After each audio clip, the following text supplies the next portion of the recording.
I thought you didn't remember Mom's sister. Well, she never forgot you. You were burned into her memory. You got a lot of being Catholic from your mother, didn't you? Just the old church's part. Silence, the mystery, smell of incense, quiet connection to God, I guess. And midnight mass, singing those carols at full volume while she held my hand. She couldn't walk by a church, a cemetery, bakery without making a visit. I'm the same. It's not Catholicism. That's nostalgia. Still, it's a kind of faith, isn't it? Faith in what exactly? The past. Sports writers. Peerless oxymoron. Give me a bottle of water. All this gabbing has me parched. And cough up another $1. Sister, you said we shouldn't give money, but now. The only one who's infallible is the Pope, Brian. And things like this, it's a discipline, not a dogma. You'll find there's a lot of that shilly-shallying these days in Holy Mother Church, Brian. If you feel this way, then why call yourself Catholic? Hey, once an RC, always an RC, as the upper-class wasps like to whisper when they think we can't hear. Show's been running for 2,000 years. Just because the clergy bamboozled and bullied the faithful, covered up crimes, buried what Christ was all about, doesn't change my being a Catholic. You call yourself a bird, but that doesn't mean you'll fly. If longevity is the issue, why not be a Hindu? They've got us beat by 1,500 years. Yeah, maybe. But no matter what you say, I'm a Catholic. Some people have the Harvard Club they can drop into. I've always got the church. Whether I'm in Harlem, Prague, St. Louis Obispo, I always have a church to visit. Because whether you like it or not, I'm still a Catholic. Very odd sort of Catholic. Hey, Catholic, Catholic, Catholic. That's what the word means. You can't exclude me. I can't exclude you. You, Brian, sir, on the other hand, are a pagan baby. No, I'm a catechumen. Of course you are. Maybe in your head, but not in your blood. One of the truths my mother never let me forget was our people died for the right to call themselves Catholic.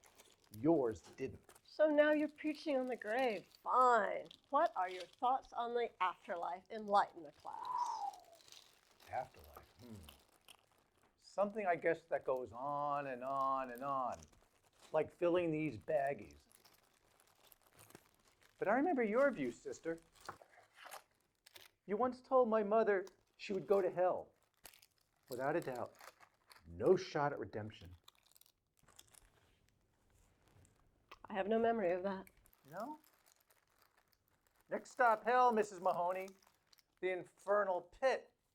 The dark city all burning with brimstone and stinking pitch, where the cries of its many, many, many inhabitants will send blood gushing from your ears. Oh, you didn't say all that. Too flowery for a straight shooter like you. Just, you'll go to hell, Mrs. Mahoney. Mark my words. I was 13. No, there was no reason to plunge into the infernal abyss because she was a good Irish lass from the old country, where this ridiculous shit was stirred into their tea.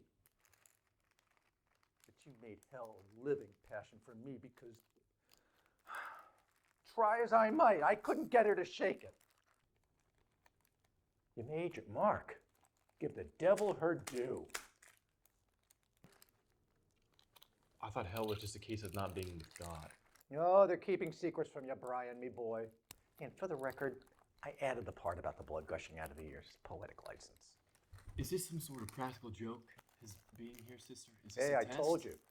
Catholic college before the 70s, it's like gasoline before they took the lead out. Sister, did you tell his mother she was going to hell?